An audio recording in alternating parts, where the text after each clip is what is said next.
કેન્દ્રીય ગૃહમંત્રી અમિત શાહ આજથી ગુજરાતના પ્રવાસે છે। અમિત શાહ વિવિધ કાર્યક્રમમાં હાજરી આપશે। અમરેલીના દુધાળામાં હેતની હવેલી સરોવરનું લોકાર્પણ કરશે। અમદાવાદમાં ઓલિમ્પિક અને કોમનવેલ્થ ગેમ્સની તૈયારીઓની પણ તેઓ સમીક્ષા કરવાના છે અને ગુજરાત વિદ્યાપીઠના 72મા પદવીદાન સમારોહમાં ઉપસ્થિત રહેશે। સાંજે 6:15 કલાકે બોપલ ખાતે ઘાટલોડિયા વિધાનસભાના લોક દરબાર યોજશે।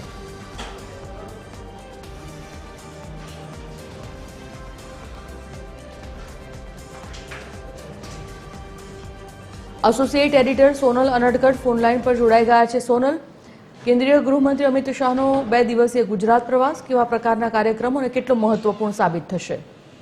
જી, મહત્વનું છે કે કેન્દ્રીય ગૃહમંત્રી અમિત શાહ વધુ એક વખત ગુજરાતમાં છે। ખાસ કરીને દર વર્ષે રક્ષાબંધનના તહેવાર પર તેઓ અમદાવાદ આવતા હોય છે, તેમના ફેમિલી સાથે તેઓ સમય વિતાવતા હોય છે।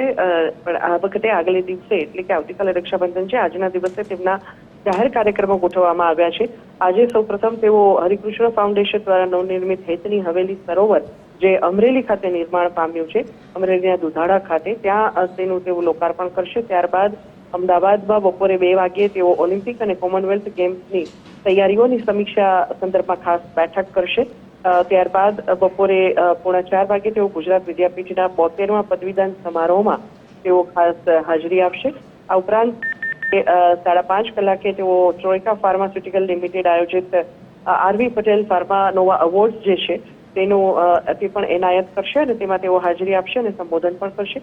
સાથે જ સાંજે 6:15 વાગે ઘાટલોડિયા વિધાનસભાના લોક દરબારમાં તેઓ હાજરી આપશે, જેમાં આંબલી, બોપલ, ગુમા વિસ્તારના જે સ્થાનિકો છે તેઓ તેમની જે રજૂઆતો છે તે રજૂ કરી શકશે। મહત્વનું છે કે બોપલ વિસ્તાર એવો રહ્યો આ વખતે ચોમાસામાં કે જ્યાં સૌથી વધુ પાણી ભરાયા હતા અને લોકોની મોટ સંપત્તિને મોટા પાયે નુકસાન થવા પામ્યું હતું અને લોક રોષ ફાટી નીકળ્યો હતો। આવા સંજોગોમાં આ વખતે પ્રથમ વખત અમિત શાહ આ વિસ્તારમાં જઈ અને લોકોને રૂબરૂ તેમની રજૂઆતો સાંભળવાના છે લોક દરબાર મારફત।